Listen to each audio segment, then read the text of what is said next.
All right. Hey guys, welcome back to the Underground. This is Interactive Chat Volume 46. My microphone's in the way. Our weekly solo man podcast where we talk about everything news, reviews, discussions, announcements, and boy, do we have some today. Everything PSVR2 related. What is up, guys? Hope you've been having a great week. Hope you've been having a great month so far. But we've got lots to break down today, and not so much tons to talk about, but some really big things to talk about. So going to be having some extended discussions on some things, including a brand new release date and game play reveal for Arizona Sunshine 2. Finally got a good look at that, as well as sharing my first impressions with Ghostbusters, Rise of the Ghost Lord, and Journey to Foundation. Pretty cool stuff to talk about today, man. So let's go ahead and get things started. But before I do, I just want to give a quick shout out to Salvador, Blue Jew, the Underground Game Cat, Elite Name Squad in the house, Chrome, Colossus, Looper, the Underground Game Cat, Melchiah, the Soul Haunting Game Cat. I miss Soul Reaving Game Cat, man, because I mean, Soul Haunting is nice. It's very, very nice theme for spooky season, but Soul Reaver, man, Raziel. Mark Smith, Gabriel Double Full of the License Beyond Game Cat, Roy Schwartz, Jowbsy, Bonjour, Emily Baxter, hashtag Cartoony Witch Game Kitten. What up, guys and gals? So good to see you. I missed you. And yeah, man. So without further ado, we're not going to mess around too much here. It is official. We have gotten a release date for Arizona Sunshine 2 by Vertigo Games, the follow-up to Arizona Sunshine, which was, of course, one of the early on really, really popular VR titles back in the day. Hasn't necessarily aged very gracefully, but considering the time that it came out, I mean, it was pretty ahead of its time for the time being. So pretty good stuff, man. But yeah, man, so we've got an official release date for this. It is coming to us December 7th, but that is not all. So December, I don't know what else we got coming in December off the top of my head. I think there's a couple things, but hey, you know, the more the merrier. We need, it's been kind of funny with this month. We had so much announced to the point of like, we're just like, there's too much, and then delay after delay after delay, and then a couple disappointments later, we're kind of like, okay. Oh, Bulletstorm, Chrome Colossus says Bulletstorm. That's another one to keep an eye on for sure. Hopefully that should be good. Deathly, what's up, man? I see you there. Kill Artist is playing the other Ghostbusters game, Ghostbusters Spirits Unleashed. Just picked it up yesterday, giving me the real Ghostbusters vibes, getting warmed up for hopefully playing Ghostbusters on PSVR 2. Hopefully, I shall tell you very soon. Endeavor 1 in the house tonight, Crit Xmas Orbs Hypes, MRI Gamer. Yeah, so Vertigo 2 is coming before the end of the year at some point. So good stuff, man. Good stuff. But yeah, man, so let's get into it. We've got some brand new details. Now, I'm going to be reading this from the PlayStation blog, and I'm going to be showing you as well, so you can take a look too. I have not checked this out yet, so let's check it out for the first time together.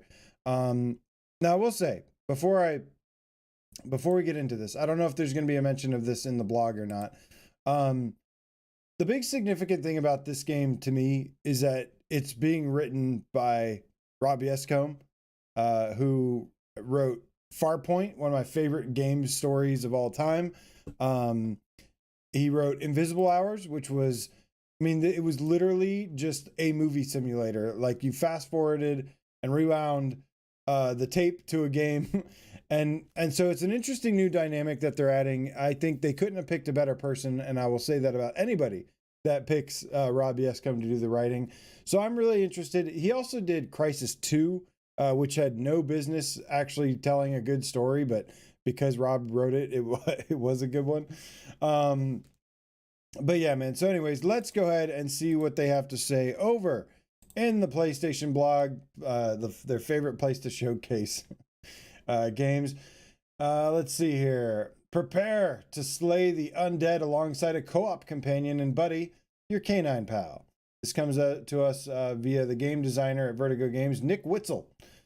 Get ready for next level zombie carnage. Arizona Sunshine 2 is coming to PlayStation VR 2 on December 7th. Vertigo Games is back with the next-gen sequel to the original VR zombie shooter, packed with adrenaline-fueled VR gameplay and all-new roller coaster story campaign.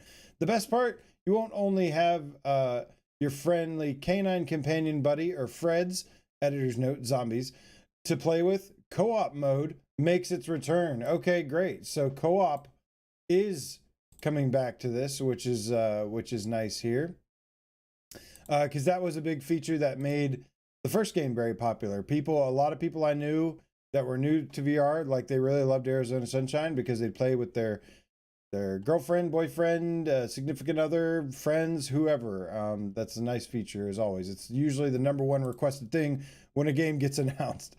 All right, so he says, meet your buddy, your loyal sidekick. And now this one I like because I am a dog person.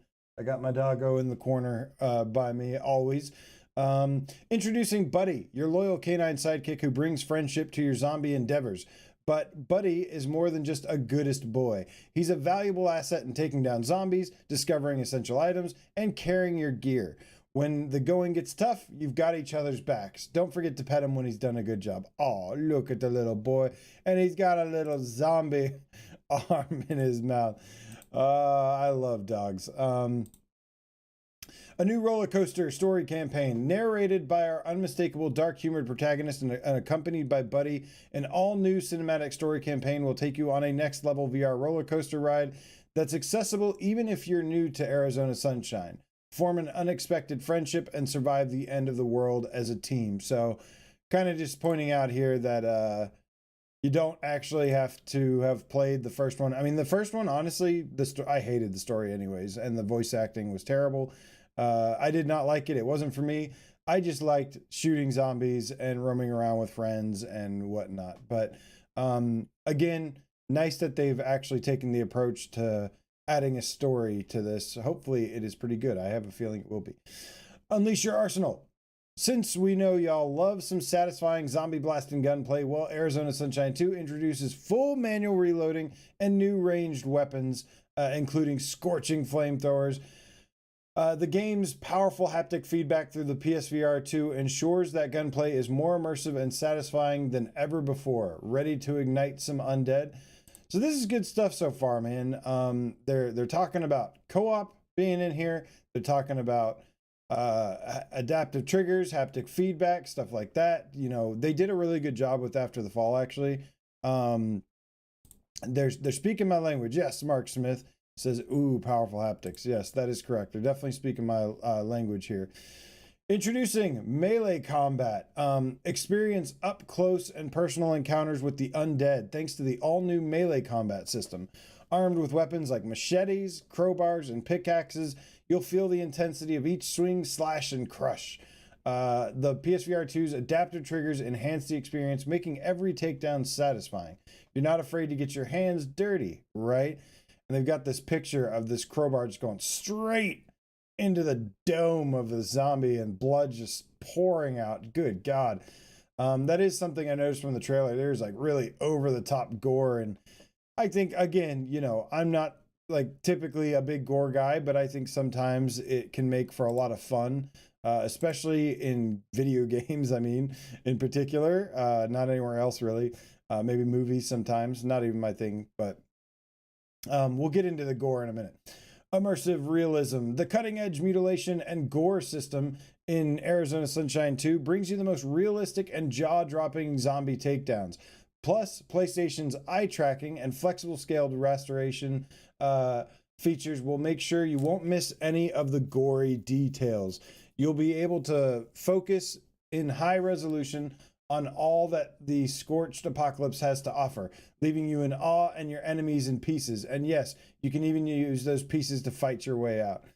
So it seems kind of similar to Dead Island 2. They really doubled down on the gore factor here. In Arizona Sunshine 2, you're pushed to your limits to survive the end of the world, all in the name of friendship.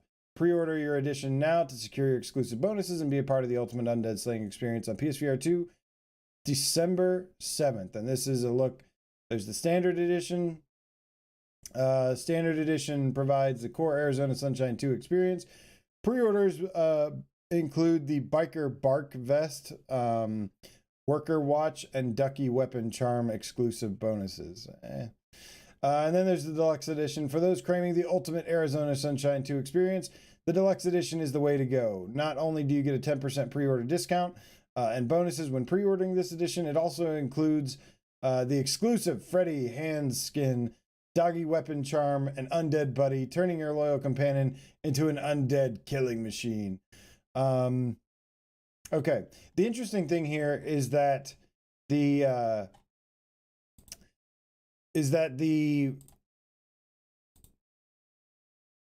Deluxe Edition with the PlayStation Plus discount is actually only like $4 more. Like the standard edition is $49.99, $50.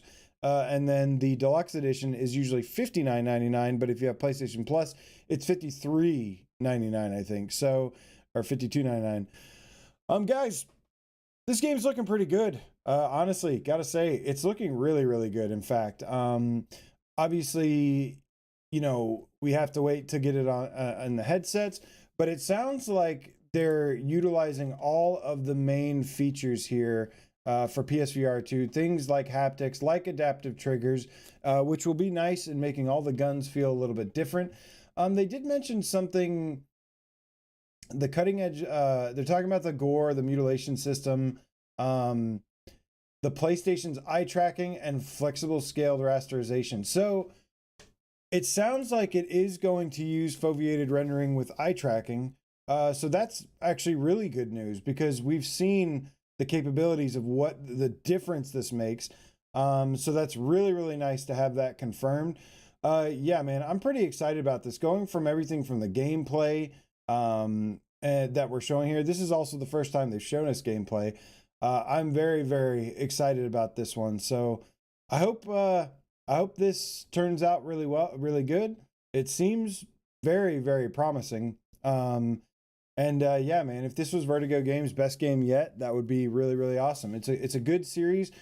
I'm really curious about the story, but seems like they've done a lot of work here and stuff. And between the story, when this trailer first showed, like just right there, I swear I thought it was Horizon Call of the Mountain. I mean, it looks that good. So I saw the canyons. I thought it was Horizon Call of the Mountain. What about you guys? What is the chat feeling about Arizona Sunshine 2? What are your hype levels at? Mark Smith says, I'm sold. He says, play with Freds and friends and I'm in. Roy Schwartz says, any chance of a physical version? Possibly. There's definitely nothing confirmed yet. If it did, it'd probably be coming after launch. Chrome Colossus says, top hype. Silver Nexus says, don't forget about Foglands for a less horror but spooky vibe. That is true. Definitely looking forward to playing Foglands and doing that. We have actually received review keys, which is nice, but can't say anything about it just yet. But yeah, man, Distracted said, since all these games either got delayed or undelivered, I'll be picking up Propagation for Halloween. Dude, that's, yes, absolutely. Propagation Paradise Hotel, absolutely a must. You know, I know that there's a plethora of zombie games and stuff, but you know, honestly, I kind of like zombie games more than roguelikes. So can we just go back to having too many zombie games? I'm cool with that, other than too many roguelikes. But yeah, man, Chrome Colossus says he's going to pre-order. Yeah, we don't usually, you know, pre-orders have been a very sketchy thing. Just know that it's always a risk when you pre-order. But this is looking very promising. I like all the little attention to details. It looks like it's very polished. Now, of course, Arizona Sunshine, the first game was pretty janky, but I don't know, man. This is looking pretty good, from the visuals to the gameplay, the gore system, eye tracking, and eye tracking with foveated rendering, haptics, adaptive triggers, co-op. I mean, they're saying all the right things here. So it is definitely looking like a pretty big title, and maybe can inject some life back into the VR scene a little bit if it does deliver. I love how you can shove a grenade into a zombie's mouth and watch him blow up. That's pretty cool. So, All Yours History says there's not enough incentive to pre-order it. I mean, most pre-order bonuses these days are like the only incentive is obviously you get a couple skins here and there. I think every pre-order bonus these days, I mean, maybe with a couple exceptions, most pre-orders like suck really bad. Like at least on PS4, we would get like a theme for the background and stuff that would be nice. Sometimes you'd get like some special content that was kind of cool, like some weapons or whatever, but I mean, Saints and Sinners had a pretty good one. It had some additional weapons. But for the most part, it's more so like, you're gonna get the game anyways, might as well get a couple bonuses with it. But yeah, man, really, really looking forward to this one and seeing how it turns out. All right, so yeah, man, everybody seems pretty excited about this. I'm excited about it. From what I've seen here, it looks really good.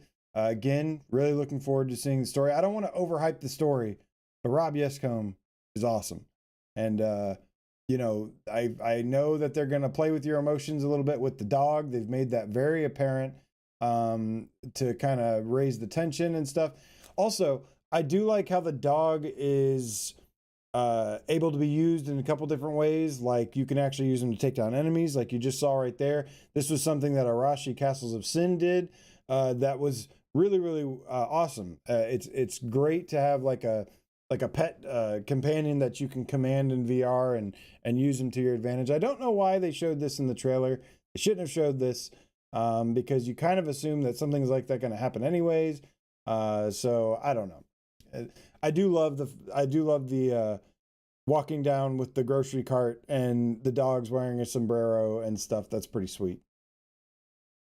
We'll have to see though. We'll have to see how the story turns out, how the gameplay, the content stuff, but I can definitely see this doing a lot better than After the Fall. I know that they were kind of trying to like shift and make that kind of like an always online, expanding universe kind of game, but didn't really live up to that. It was decent though. But yeah, man, excited about this. Love the atmosphere, love what I'm seeing. All right, guys. So today we got two brand new PSVR2 games that dropped. And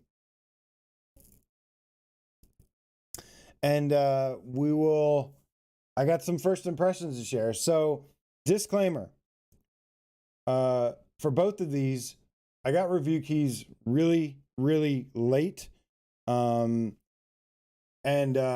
The one that I actually got as soon as today was Ghostbusters. So we got Ghostbusters VR, and so there's been a lot of concern about this game.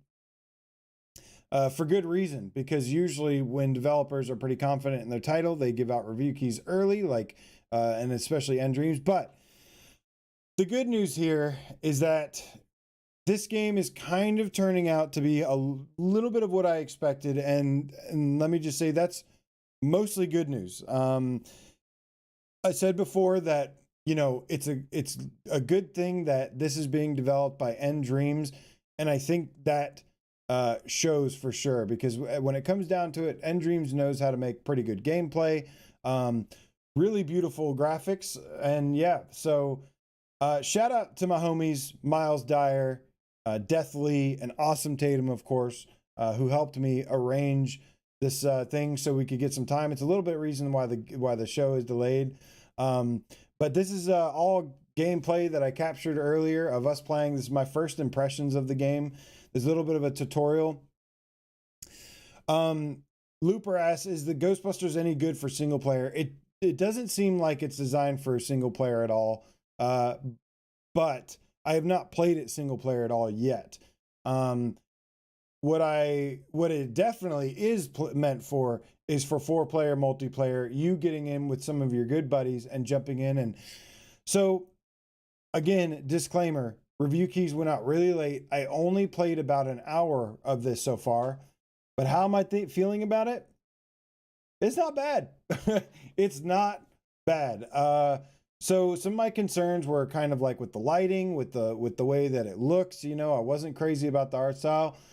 As you would expect from End Dreams, though, this game looks really, really good in the headset. It's really, really colorful and really crisp and clear, really sharp, and all the things. I think it does use reprojection, but that doesn't really bother me very much. I guess it depends on the game. So it does look like it uses reprojection for those that are just like, no reprojection, no buy. Sure, but that being said, it's not something that I even really noticed. If it does use it, like I can hardly even tell. But yeah, man, so far I've gotten to check out a couple different game modes here.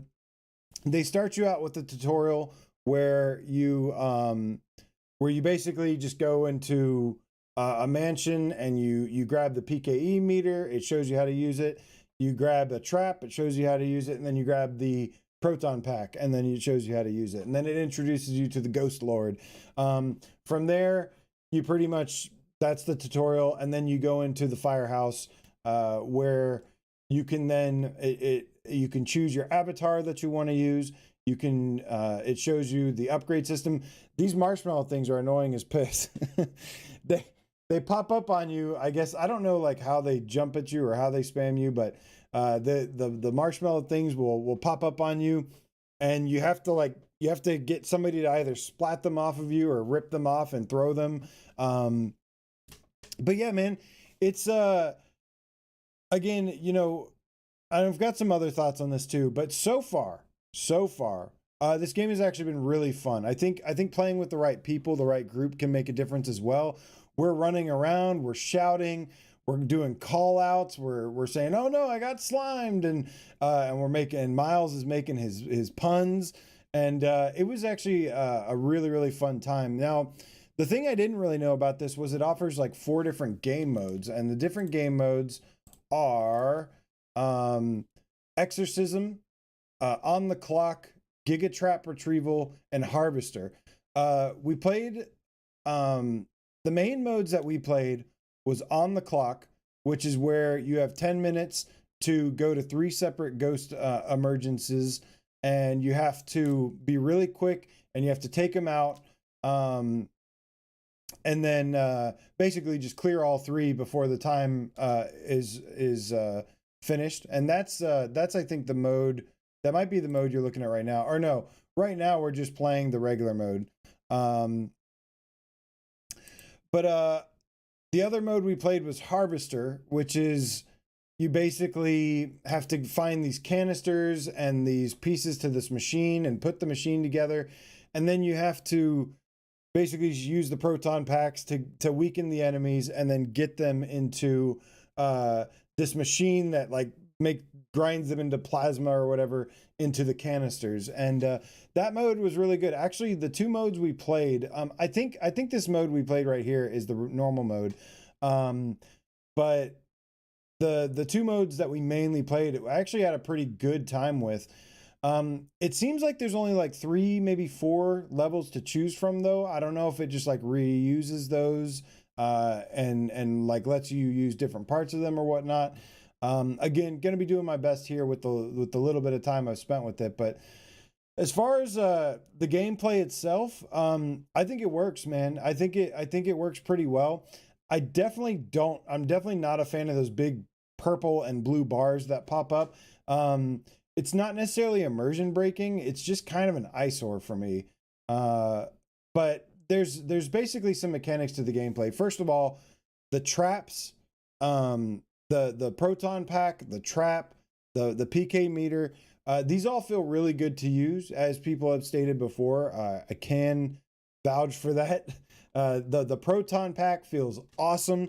The beam looks great. And what makes the gameplay fun for me so far is the chaos. It is absolute chaos with all these ghosts just everywhere. I mean, there's flying Medusa heads, there's like these like ghost piranhas, there's evil clowns throwing like darts or something at you. There's big hulking guys with cannons and stuff.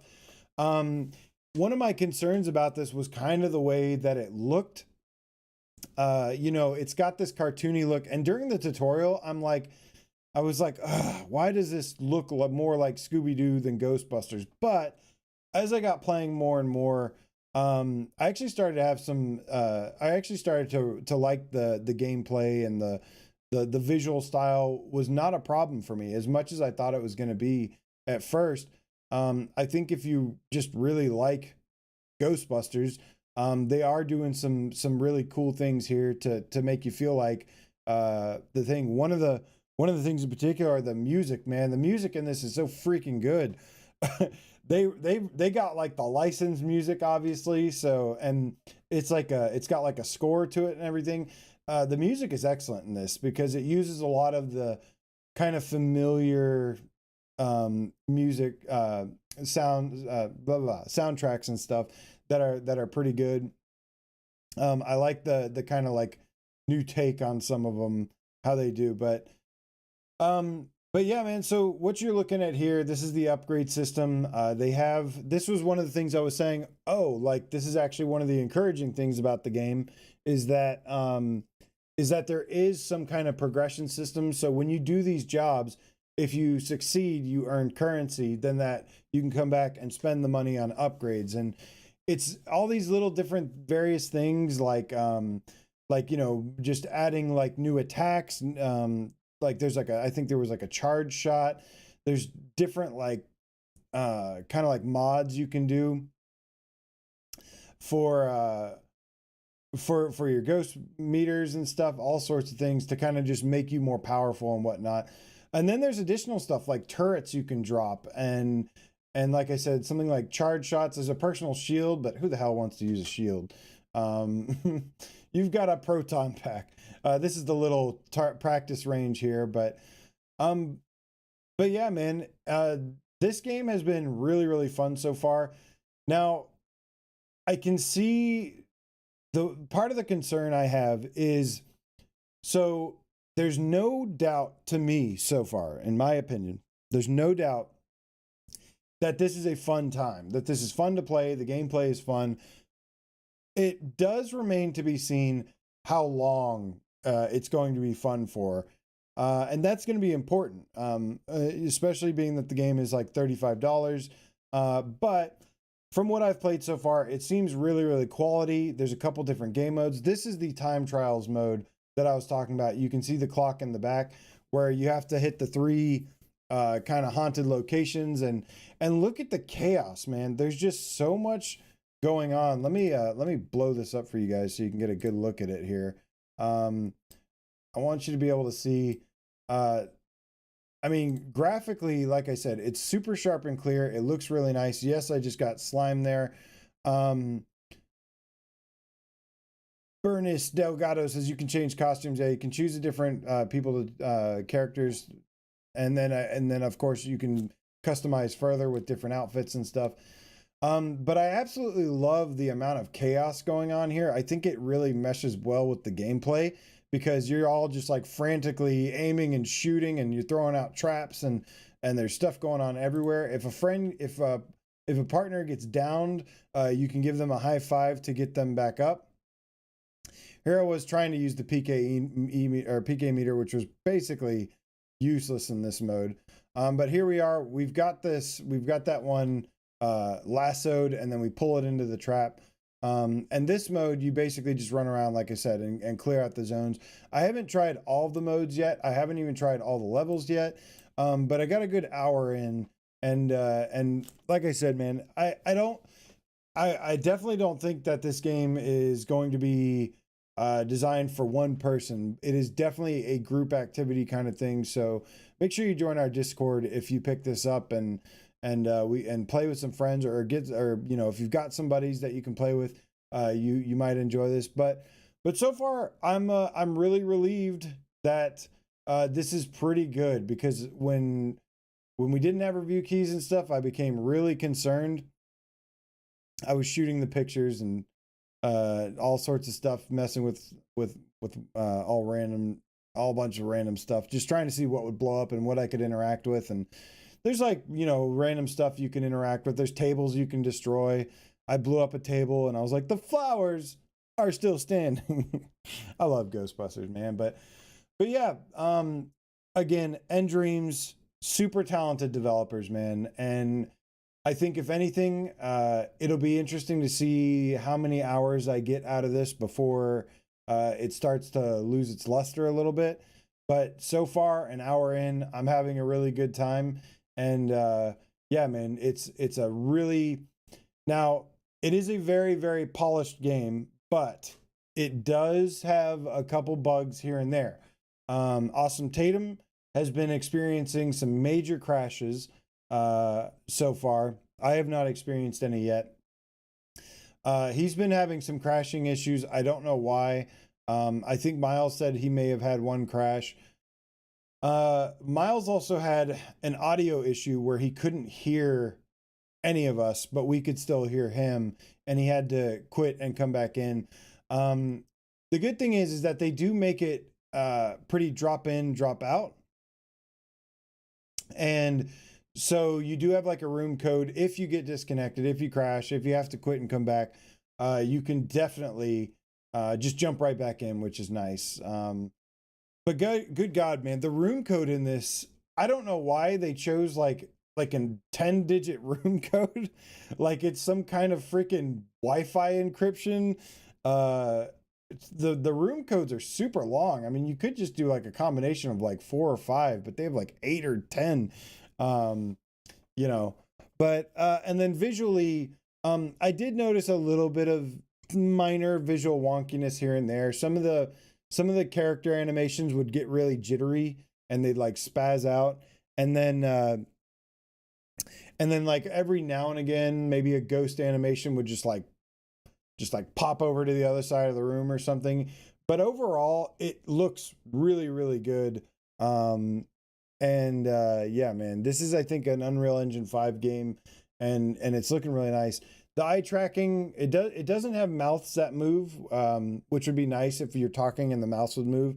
That would be really cool. It doesn't have that, but it does have eye tracking, which doesn't work great. Kind of looking at your friends, I guess you can kind of see where they're looking, but like their eyes will twitch or blink weirdly or something.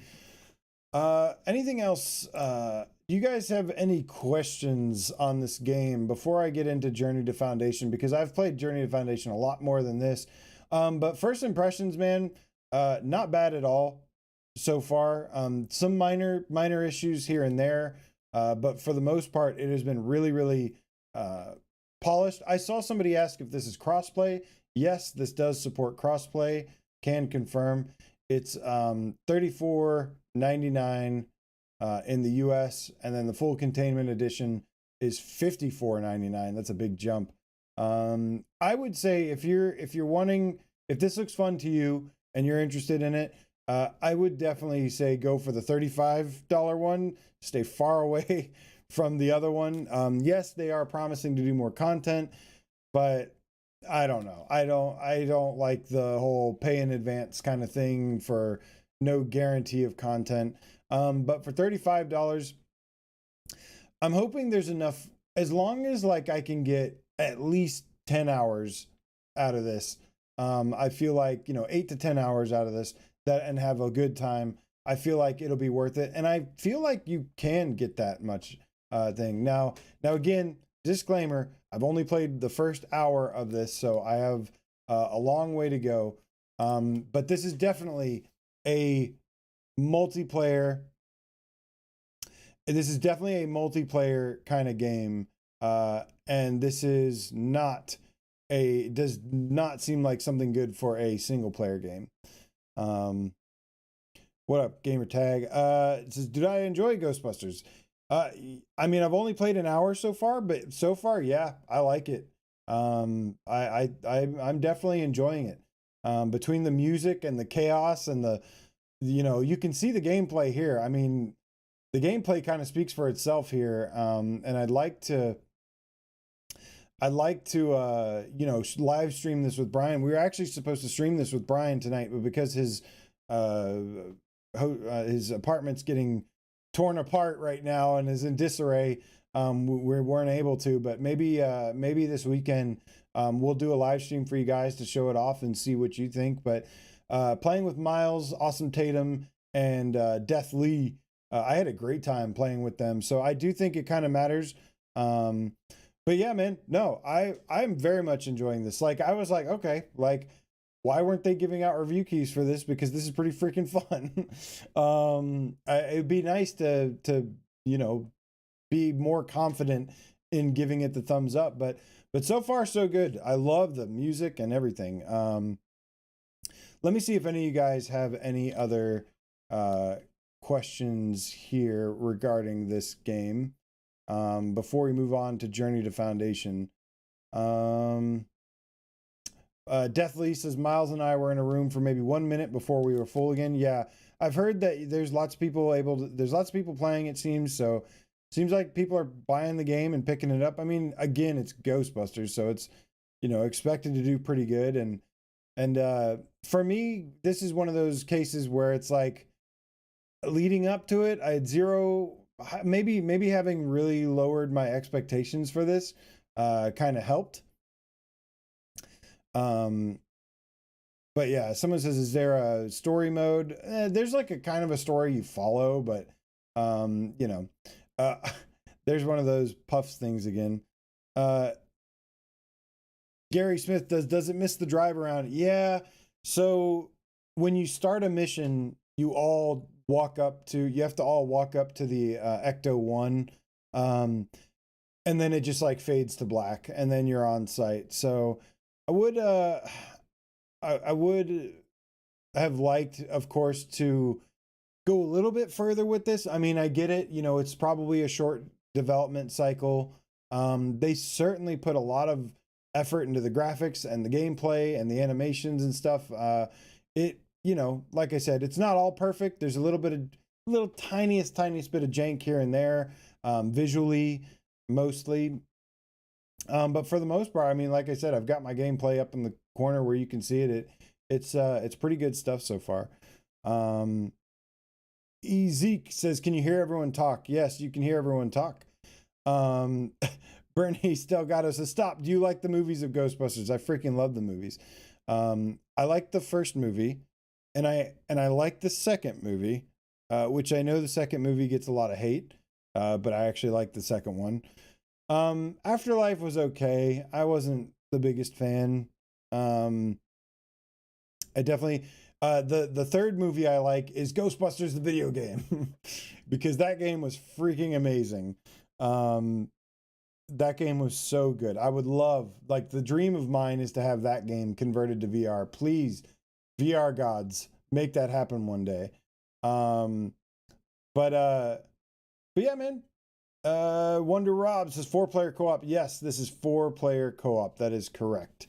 All Your Artist History says, is the second one, but he's saying the second one is better. Get out of here, All Your Artist History. You're such a troll. I love you though.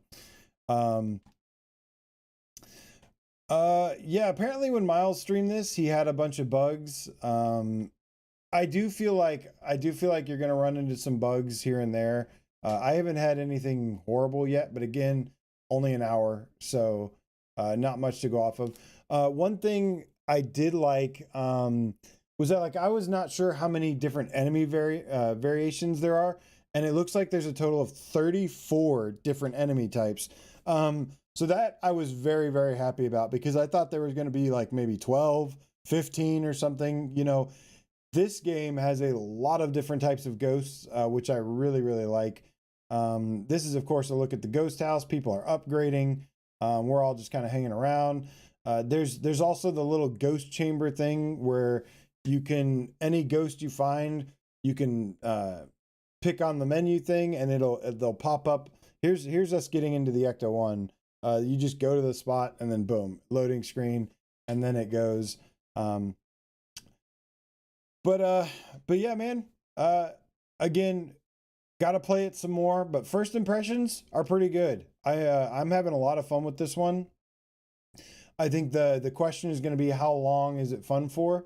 But you know, I've played an hour. I've only played 2 modes, and I've really liked it so far. I love the chaos. The graphics are beautiful. This one has a little bit better lighting than it shows in the trailer. The special effects are nice. It's really good overall. The Proton Pack, man, Proton Pack feels so good. And that was a big important part. The adaptive triggers, they got that. And so there's a couple gameplay mechanics that I really didn't touch much, didn't get into a whole lot, but you basically drain their health meters or whatever, and then your gun can heat up, and then you can hit them with X or something, and then it does like a charge shot on them.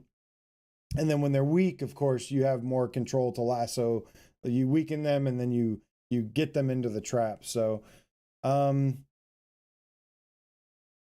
man, pretty good stuff so far. So, pretty, you know, again, good job, End Dreams. Glad and good job, Sony Pictures Virtual Reality, for going with End Dreams, because they just make good shit, man. At the end of the day,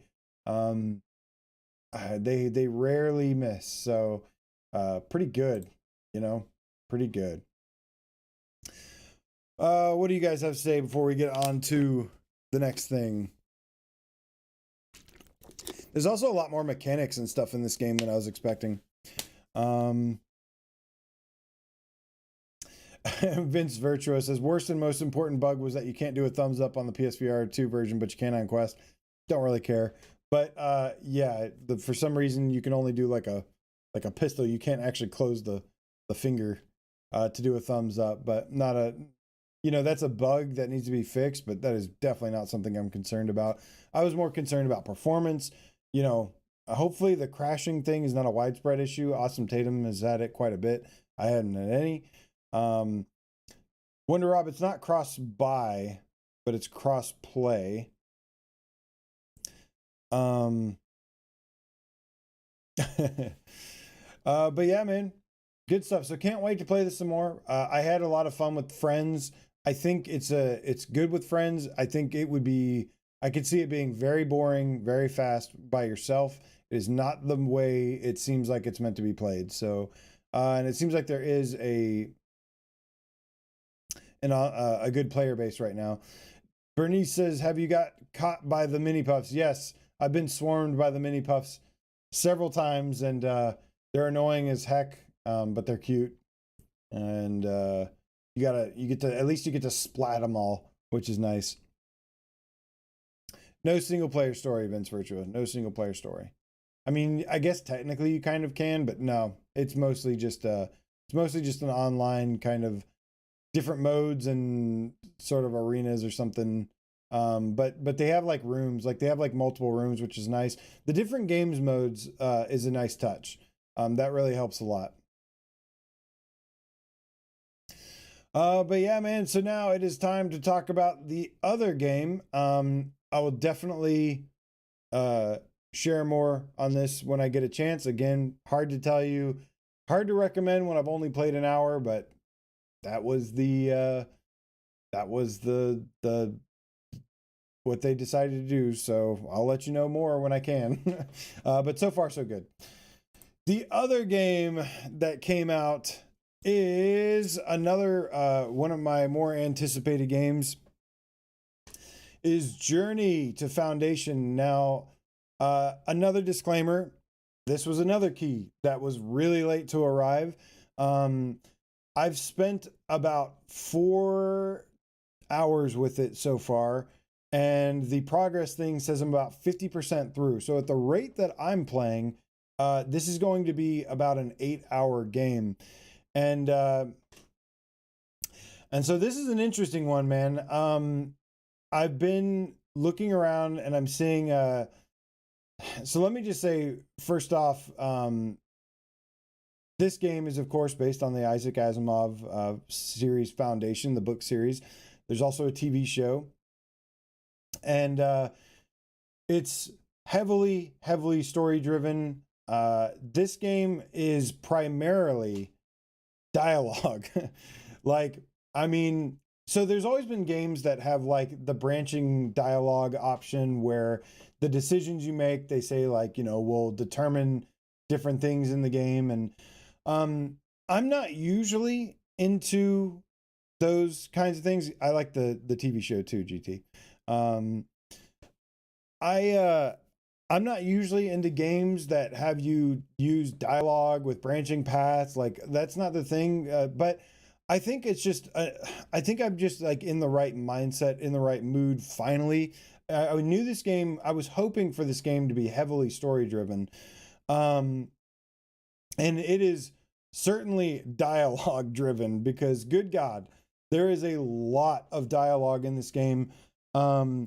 The majority of it is, it's a sci-fi adventure where you're trying to make your way to, I'm guessing, the Foundation, which is basically a kind of like a salvation kind of thing for the human race, or for just the entire existence. But yeah, man. So this game mixes a variety of things, though. It's mostly a lot of it is dialogue, choosing dialogue, and it's even so where it's incorporated as like a gameplay element, where there are some parts where you can't even get past unless you choose the right dialogue option. Now, usually this is something that would drive me crazy, but to be honest with you, I haven't watched any reviews on this yet because I don't want to have I want to have my point of view first, and then I'll go check out what everyone else had to say. But all I know is that people seem to be very negative on this game. And listen, at the end of the day, everyone's opinions are different.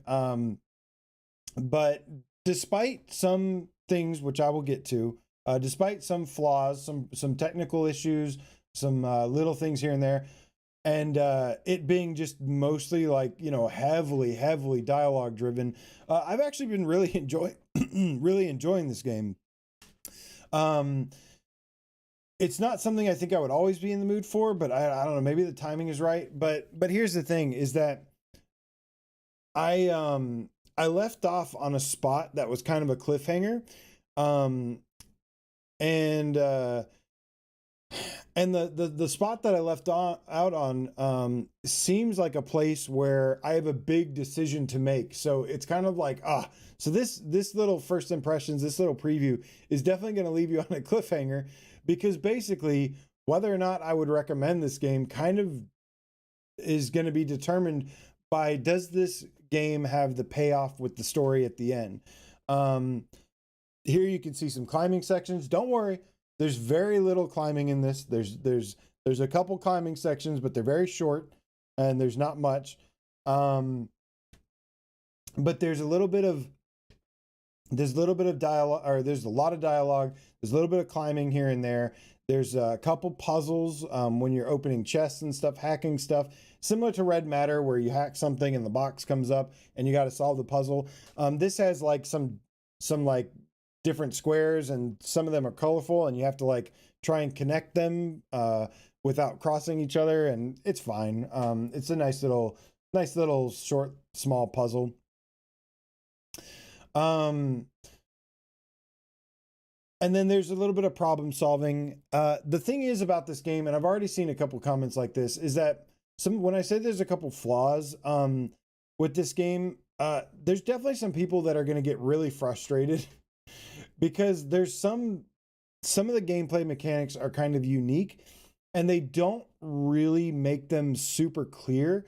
And so there's several times in this game where, not several times, but there's a couple big points in this game where I was like, I thought the game was bugged, but really it was like I was just missing something because they don't do a great job of explaining it. You're basically a psychic, and so you have the ability to read people's emotions, and then it's with that red, you see that red dot in the middle? That means that you have the option to use your mentalics or whatever, and it can kind of bring up an additional dialogue option for it, because now they've given you some information and you can use that to change, to kind of branch the paths of the dialogue. So I've seen a couple people already say the game is bugged, blah blah blah.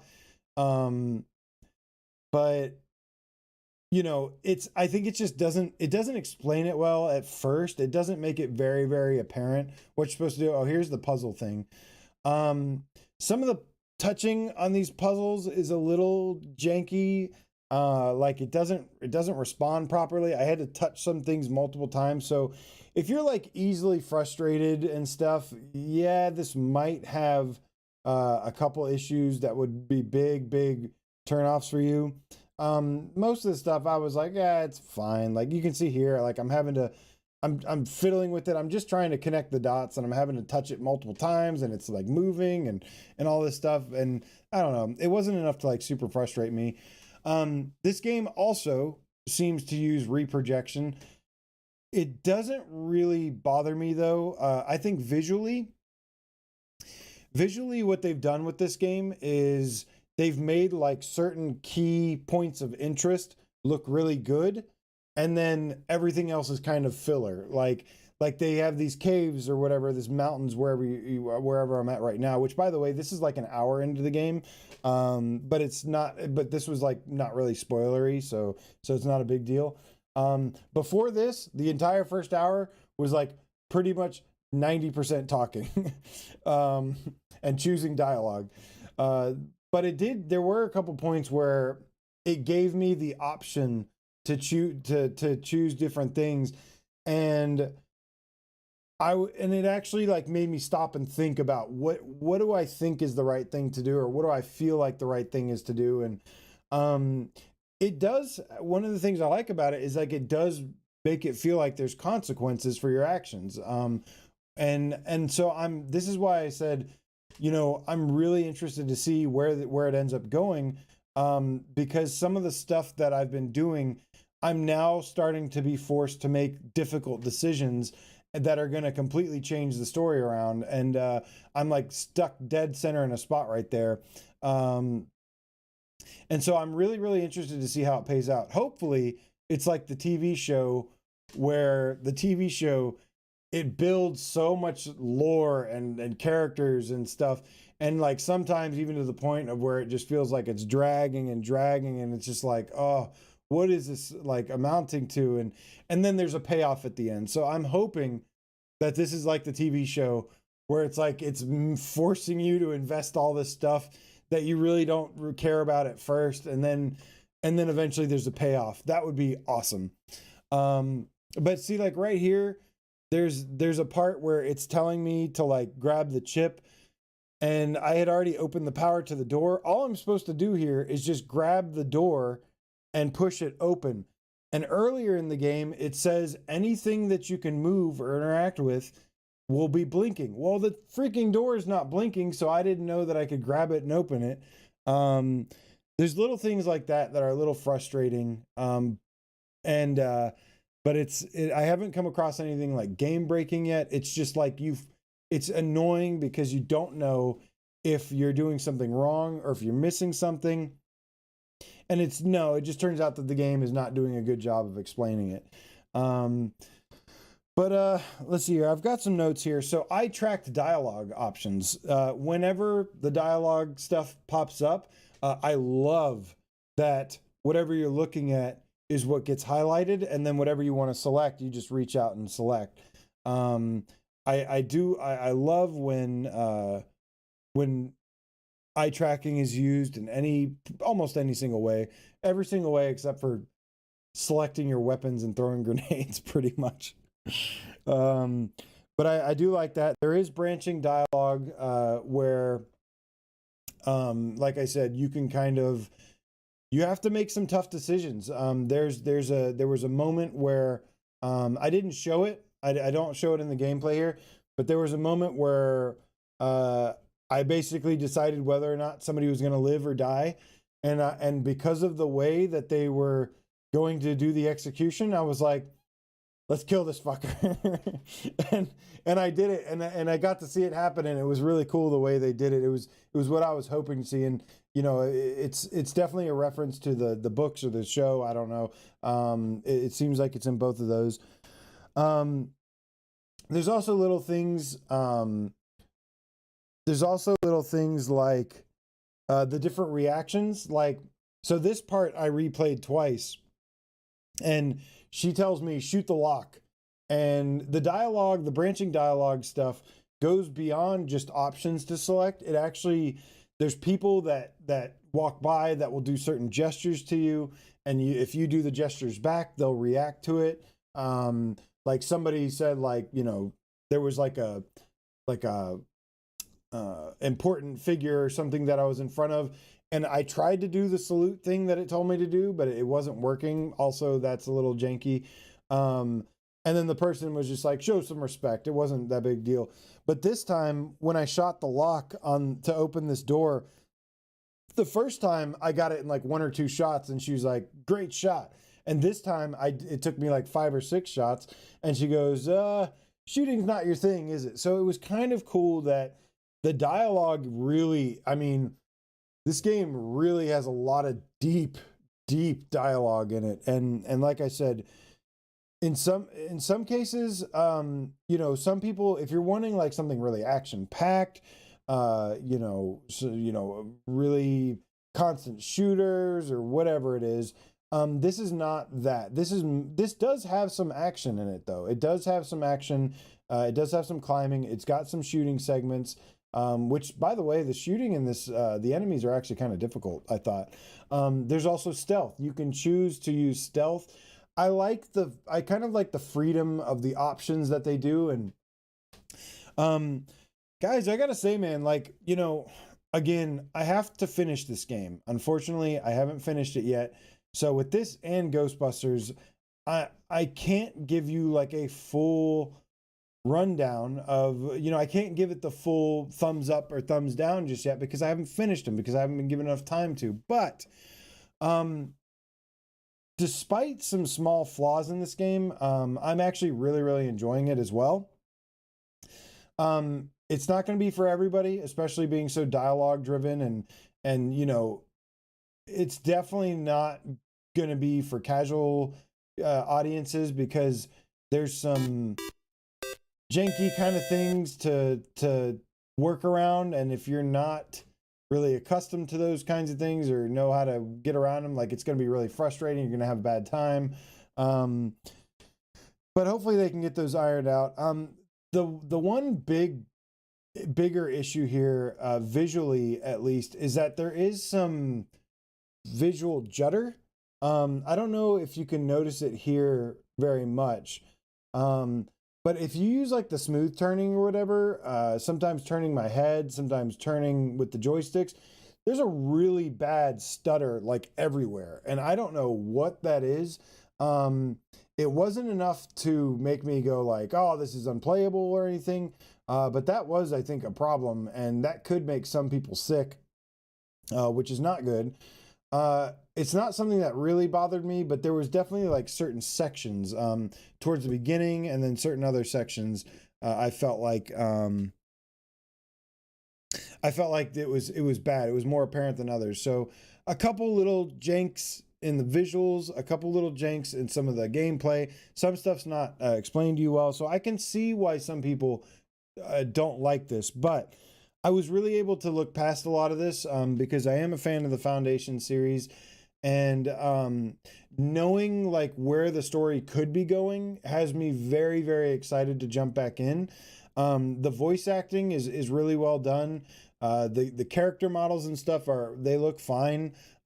Graphically, like I said, it's mostly good. There is a lot of filler in the graphics where, like I said, like there's some nice looking textures here, and then you look over and there's some flat, like kind of less detailed stuff over here, and then you look further in the back and it's like a flat JPEG.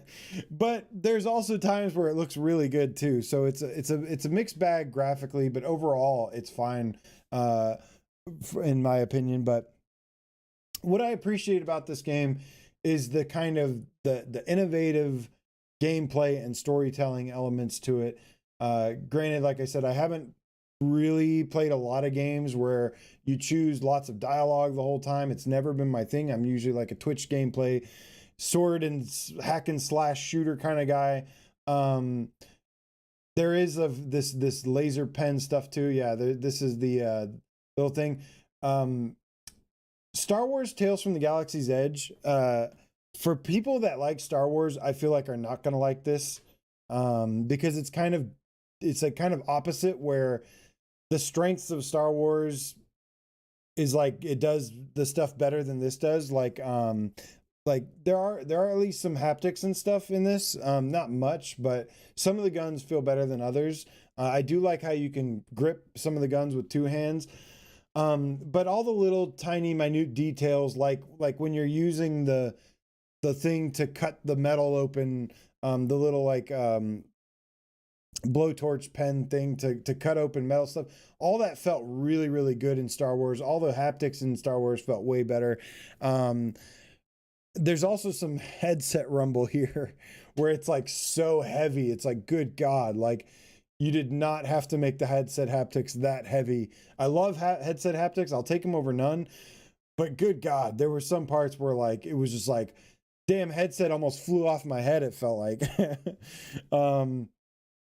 But yeah, man, as a story-driven game, something different. You know, we had all these releases on PSVR1 that was like 1111, that was like a colorful sci-fi kind of game that was story-driven, but it was all just story.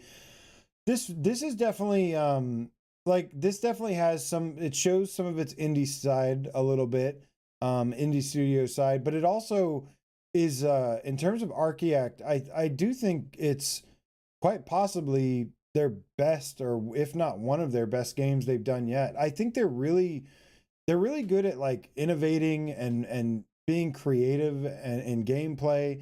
The guns and stuff, by the way, the guns look really good. Some of your hands, the guns look really shiny. But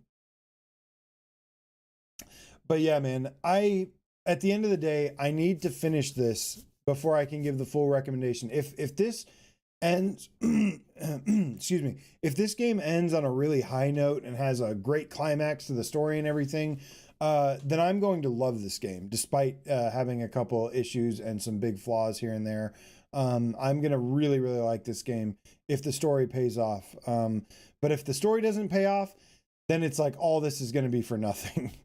Yeah, this is the other interesting stuff. There's just so many weird things. When I talk about innovation, like there's like a dead body, and like I was not expecting to be able to interact with the dead body, and like, oh, I can actually grab it and put its hand on the little like hand scanner thing. There's all these little nice little surprises in this, and some good stuff. But yeah, man, heavily dialogue driven. The story hasn't gotten like great yet, but it feels like a TV series where it's like building up to something. And again, if it actually builds up and there's payoff with it, it's going to be awesome. And if it doesn't, it's going to be freaking terrible. One thing I didn't know about this game was that it's $40. I hate that. I wish it wasn't $40. I don't feel like the devs did themselves a favor here with that price point. I can understand why they went for that though. If it's 8 hours replayable, and if it's good, I could understand that. But I still think, these day and ages, like a $40 game is when you can get, that's kind of like AAA prices. And this is not a AAA game. It's solid so far. But it's definitely not even really close to AAA quality. It is very, very, it's got some nice production values and stuff here and there for sure, though, no doubt. So, but yeah, man. So before we get out of here, guys, I know it's a little bit short of a show today, but we had the Arizona Sunshine 2 reveal looking good. Ghostbusters, glad that it turned out a little bit better than I was expecting. Still have to wait and see, the longevity that it has, things like that. Journey to Foundation, I understand it's not going to be for everybody, but if you're a big fan of the series, you definitely want to keep an eye on this one, because that to me is kind of what keeps me interested in it. I definitely get where some people are coming from with the frustration and the bugs and some of the jank and whatnot, but overall, it's actually I really like that it's something different that's kind of I find really cool. I find this game very interesting. In the fact that like choosing dialogue is actually part of the gameplay and part of almost the problem solving or puzzle solving. That's a little bit different and not usually my thing, but I guess I'm just in the mood for it, which was nice. But yeah, the characters, they're okay. They haven't like really gripped me yet. They're well acted. The facial expressions look really nice, and the designs look okay. They look better in VR than they do on the flat screen, but the facial expressions, facial animations, when you're talking to somebody, they like follow you with their eyes and their head and stuff. So it's got a lot of nice qualities about it. Like there are some nice polished things about it as well. Some really nice special effects and things here and there, but yeah, man, I'm enjoying this so far. I could definitely see it being somewhere around the I don't know. To me, it's between like a 7 and a 7.5 so far, halfway through though. So got a lot more to go. But yeah, before we get out of here, let me answer any more questions regarding Ghostbusters and Arizona Sunshine, as well as anything you guys want to talk about.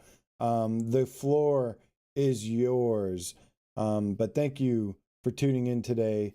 And yeah, man, excited to get into Foglands next week and then bring on November. And dude, I'm so ready for Halloween, man. I'm ready to have Halloween. Okay. First of all, we got a donation from Waleed, is a game cat now, formerly a game tiger, something like that. I don't know. It's cut off. Super weak for PSVR2, but heartbroken for other events going on in the world. Yes. That is why I stay in my bubble here away from all that. Let's see. Austin Tatum's hyped about Foglands. Vince Virtua, no word on Arizona 1 being ported. No, not yet. Deathly the Death Cat, my dude, says it's a shame when NPC in VR is lifeless. It seems Foundation is dialing in on what we really want for immersion. Yes, the character interactions and stuff like that, from the dialogue to them, you see that person definitely looks alive. They're blinking. They don't look like these lifeless, soulless NPCs staring through your soul. They actually feel very lifelike. The world, the universe, everything feels very lifelike, which I like a lot. There are some really good qualities in this game for sure. Vince Virtuous, this feels like a buy at sale price kind of game. I mean, again, when you got stuff like Propagation Paradise Hotel for $20 and Crossfire for $30, these are huge, like awesome, polished, all near flawless games that that offer a lot, like hours and hours and hours of content. Well, Crossfire does. Propagation is more just thing. But yeah, in terms of a competitive price point, definitely not a competitive price here. If the game goes on for another 4 hours, and let's just say if the next 4 hours of the game are like the best time of my life, then I'm going to be like, hell's yeah, $40, no problem. But if it's anything less than that, which is going to be hard to do, then it's going to be a wait for a sale. But I do think it is worth checking out. I do think it's good. Yeah, I'm maybe once I finish it, then I can go see what other people had to say about it. Yeah, it's pretty good so far. Let's see here. Hookworms is second Unreal 5 PSVR 2. Yeah, this game uses Unreal Engine, I believe. I saw the Unreal Engine logo at the beginning, so it does use Unreal Engine. I don't know if it's, I assume it's 5. I saw somebody on Reddit earlier that was like, this game sucks, it uses Unity, blah, blah, blah. Dude, shut up. Know what you're talking about before you say stuff, because you look dumb. Some people, man, the misinformation on the internet, man, it's crazy. I mean, yeah, I don't get everything right either all the time, but you know, I don't make I at least try not to have like false claims. Scott, the PSVR game cat for life says, thanks, AJ. You're the man. Can't wait for Saturday. It's my Mrs. birthday. Happy birthday to Mrs. Scott Justico. Don't tell anyone, but she's going to be 60 years young. Woo, good for you guys, man. And we're going to play through the Seventh Guest. Excellent, man. Excellent. I hope you all have a blast playing Seventh Guest. And happy birthday, Mrs. Scott. Need to really get to grips with After the Fall for Sunday. It says Gary Smith. Only played a little. After the Fall is pretty okay. I'm gonna say good. I thought it was okay the first time I played it, but really after like 5 hours of After the Fall, I got bored. Oh, and guys, I don't know if you know or not, but a physical version of Resident Evil 4 physical edition was available on my Twitter. I actually went and bought that physical edition of Resident Evil 4. Where's my Resident Evil 4 trailer? Why isn't it playing? Why have you forsaken me? There it is. Physical edition Resident Evil 4, $20 on my Twitter. I don't know if it's still there, but grab it. I've got that ready. Silver Nexus, thank you for the donation, my friend. Says PSVR Underground, thank you for making Thursday suck less. Thank you. Take care. Keep it merry, yet spooky, and game on, game cats. Hell yeah, brother. You too, man. What else we got here? Gary Smith says has Crossfire. Wait. Let's see. I want to answer anything, any questions regarding the games or any conversations you guys want to talk about, any topics before we get out of here. Thanks for making Astro dance. $20 for RE4 PSVR2 kind of puts it in perspective a bit. Yes, but to be fair, I mean, look, I like to support indie developers too. Sometimes they can have a little bit of a price tag, a high price tag, and I'm okay with it. VR Skater being an example. I still 100% support VR Skater. Even something like Synapse, which is a good price right now. It's under $30. I think that's pretty decent. Sometimes they can do this. But yeah, there's price spikes all over the place in the VR world, and it's crazy.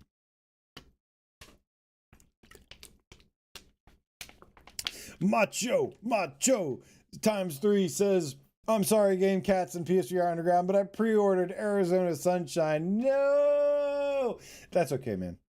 That's okay. It sucks not knowing what's going to be good and bad these days. You're definitely taking a risk, but man, if it turns out good, Arizona Sunshine seems like it's going to be really, really good. So I certainly hope that's the case here. All right, guys. I think it is time to get out of here, but thank you so much. Feel the magic, hear the roar. Thunder Game Cats says, AJ, why aren't we getting AAA ports? We're getting Resident Evil 4. We're getting all Resident Evil AAA game ports. You know why, man? Because the market is growing. It's getting there, but it's not there yet to be able to sustain itself. With every AAA game getting there. There could be, there definitely could be better moves made, better support provided to get there faster. But we're kind of getting, we're getting a bunch of indie games and AA games or whatever, and then every now and again we get a AAA game, and that's just kind of the way the VR scene is right now. And be thankful that we're at least getting some AAA games. But I'm with you in that I want some more, man. Like, I want some more hybrid titles. Hybrid games are by far the best that you can get so far. I mean, you look at as great as some of these innovative and creative games that these indie devs are making, these, huge attempts, big ambitious titles. At the end of the day, you put it up against Resident Evil Village or Gran Turismo, and it still doesn't exceed it. Which, because at the end of the day, these are wonderful, excellent games first, and then they're just being built, they're being ported over to feel built from the ground up for VR. So you get the best of both worlds. You get an amazing game and you get the VR mechanics, and that's just the winning formula. I would like to see more people try to get licenses. We've got this Bulletstorm coming. That could end up being pretty fun. Got Resident Evil 4. We'll have to wait and see. But guys, thank you so much once again. Really appreciate all of you coming to hang out tonight, man. I'm glad we have a little bit of exciting news. I'm glad Ghostbusters so far is better than what I expected. And I'm really, really interested to jump back into Journey to Foundation tonight to finish that up and really get some final thoughts on this. So thank you so much, guys. You have a wonderful night, and I'll see you again very, very soon. Let's cue the Astro and the metal. Mark Yo, thank you so much, man. Mind Jav, good to see you. Wonder Rob, always a pleasure, my friend. Clone Colossus, Guy Son, fist bump to you. Jonathan, the paroleless virtual underground. Too wise stranger. Your name doesn't even fit. I can't even see your full name. That's amazing, though. I like it. Shout out to my co-host and whole crew. Macho. Much love right back to you, brother. Mark Smith, thank you. Ian Marsh. Says AJ, I like the way you just muted your yawn. I think it was a cough, but yeah, I maybe would mute a yawn too. Yeah, you made me yawn. You see? You made me yawn. I'm tired. Silver Nexus, my dude, thank you so much. Awesome Tatum says metal. Thank you again, Awesome Tatum, for helping me arrange a little Ghostbusters sesh. And definitely my dude for joining. And of course, Miles Dyer. Dan Kiefer, appreciate you, man. Mark Poppin, Pringles Leaf, good to see you. Guys, all of you, Sanador, GT, all of you have a wonderful, wonderful night. And I'll see you again very, very soon. Later, y'all.